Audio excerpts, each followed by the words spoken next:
तो चैप्टर चल रहा था युगपत समीकरण, और युगपत समीकरण में हम लोगों ने प्रतिस्थापन विधि द्वारा युगपत समीकरण को कैसे हल किया जाता था वो देख रहे थे।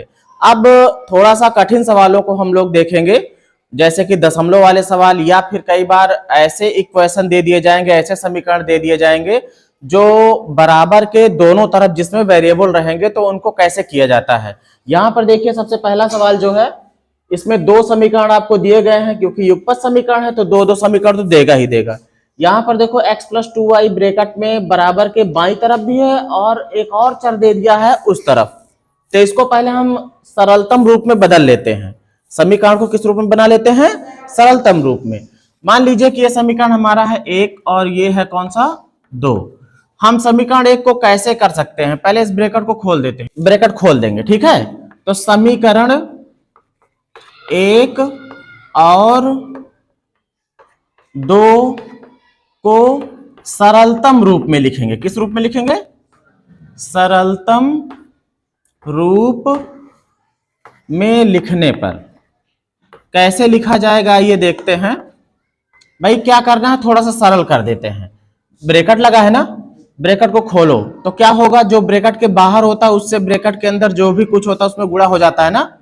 तो इसका गुणा होगा तो क्या बन जाएगा, ये 3x + 3 दूनी 6y बराबर इधर क्या है 10y और +5। अभी इसको थोड़ा और सरल कर सकते हो, 10y को इधर ले आ लो, है ना। तो 3x + 6y इधर पहले से है, ये 10y बराबर के दाईं तरफ से बाईं तरफ आएगा, उधर प्लस में इधर हो जाएगा माइनस में, है ना। बराबर इधर क्या बचा 5।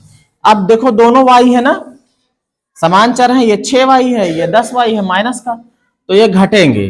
तो 3x - 4y बचेगा और बराबर कितना हो गया 5।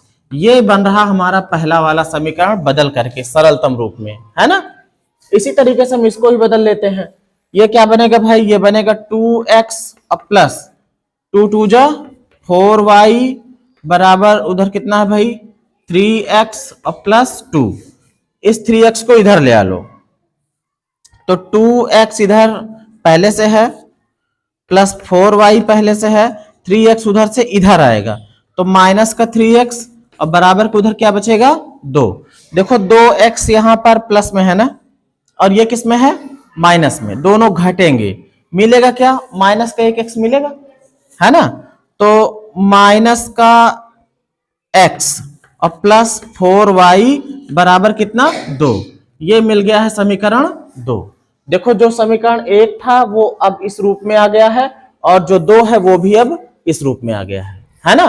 अब थोड़ा समीकरण जैसा दिखने लगा है ना, ये दोनों, है ना, दिख रहा है कि नहीं। अब प्रतिस्थापन विधि द्वारा हल करना है, तो चाहे एक में से चाहे दो में से किसी में से x का मान निकाल लो या फिर y का मान निकाल लो और ले जाके दूसरे में रख दो। किस में से निकाले x या y का मान, पहले में से कि दूसरे में से? पहले में से। तो चलो समीकरण 1 से, समीकरण 1 से, समीकरण 1 में क्या दिया है भाई, यहां पर देखो ये 3x - 4y बराबर 5 है। तो अगर हम 3x निकालते हैं, ये माइनस ना समझना, ऐसे समझ लो, 3x इसको उधर भेज दो तो इधर माइनस में उधर जाएगा प्लस में, 4y और +5 बनेगा ऐसे। तो x बराबर क्या हो जाएगा, इधर गुणे में उधर चला जाएगा तो भाग में, तो 4y + 5 पूरे के बटे में कौन चला गया 3। x का मान आ गया है, इसको समीकरण किस में रखेंगे 2 में, क्योंकि समीकरण 1 से हमने x का मान निकाला है ना। किससे निकाला है 1 से। जब समीकरण 1 से निकालेंगे x का मान, तो फिर समीकरण 2 में रखेंगे। x का मान किस में रख दें, समीकरण 2 में। 2 जगह पर है ना समीकरण 2, यहां भी। जब यही था तो हमने बदला नहीं। कई बार काफी टीचर्स बदल देते हैं, इसको 1 था, ये 2 था, इसको कह देंगे 3 है, इसको कह देंगे क्या है ये 4 है। अगर कंफ्यूजन हो तो हम भी बदल सकते हैं, कोई दिक्कत नहीं है। अब देखो यहां पर x का मान समीकरण 2 में रख रहे हैं। समीकरण 2 हमारा यहां पर है, जहां पर x है वहां पर ये कुछ लिखेंगे, ठीक, और ब्रैकेट के साथ। किसके साथ? ब्रैकेट के साथ। यहां पे क्या है, पहले से माइनस है ना, माइनस लगा दिया, ब्रैकेट लगा दिया। फिर 4y और प्लस 5/3 ब्रैकेट बंद। फिर x का मान रख दिया ना ये, अब प्लस 4y। 4y बराबर कितना है? 2, ये है ना। हल कर लेते हैं इसको भाई। तो ब्रैकेट जब, अभी ना खोलो ब्रैकेट, 3 यहां पर है, ये इसके बटे में है, इसके में तो नहीं है ना, इसका इधर गुणा होगा ना। जैसे ऐसे भिन्न होती है ना, जैसे 1/2 प्लस मान लो 3 लिखा है तो 2 3 6, 1 प्लस 6/2 ऐसे लिखा जाता है ना, वैसे ही करेंगे। तो माइनस और ये 4y प्लस 5 इसको ब्रैकेट में ही रहने दो, 3 का इसमें गुणा हुआ तो ये प्लस 3 चौक कितना 12y, और पूरे का बटे अब कितना हो गया 3, बराबर उधर कितना है 2। बात समझ में आई? 3 चौक 12। अब इस ब्रैकेट को भी खोल देंगे क्योंकि माइनस लगा है, तो इनके सबके चिन्ह बदल जाएंगे ना। तो माइनस का 4y, माइनस का 5 और प्लस का 12y और पूरे का बटा 3। अब देखो यहां पर कोई भी आपको x वाला चीज नहीं दिख रहा है, दिख रहा है? तो अब y का मान यहां से निकाला जा सकता है। पहले देखो 4y ये माइनस का है और ये 12y प्लस का है ना, है ना प्लस का। तो ये घट जाएंगे, तो 12y में से 4y निकल गया, कितना बचा 8y माइनस 5। 3 इधर बटे में था, उधर भेज दो, किस में चला जाएगा गुणे में, 3 दूनी 6, इस 5 को भी उधर भेज दो। तो 8y बराबर 6, इधर पहले से था, ये 5 भी उधर जाएगा तो हो जाएगा प्लस का 5, है ना। तो 8y बराबर कितना हो जाएगा, 6 5 11, तो y बराबर हो जाएगा 11/8। y का मान आया है। अब x का भी निकाल सकते हैं, किसी में भी रख दो, चाहे पहले में चाहे दूसरे में। किस में रखोगे? चलो दूसरे में रख देते हैं, कि पहले में रख दें?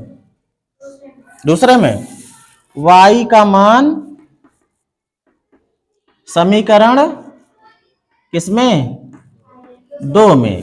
2 में रख रहे हैं। यहां पे है कितना, माइनस का x प्लस 4 है ना, ब्रैकेट लगाते हैं ना रखते समय, 11/8 बराबर उधर कितना है 2, 4 1 कम 4, 4 दूनी 8, माइनस का x और प्लस 11/2 और बराबर उधर कितना है 2।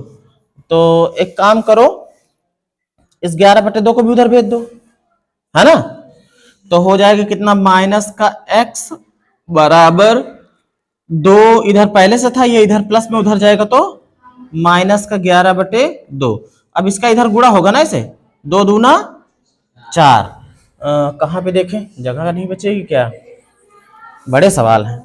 माइनस का x बराबर 2 दूना 4 माइनस 11 और बटे फिर से कितना 2, है ना।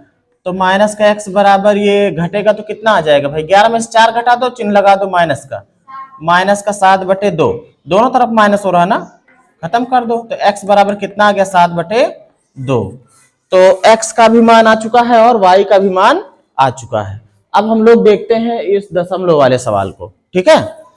डस्टर कहाँ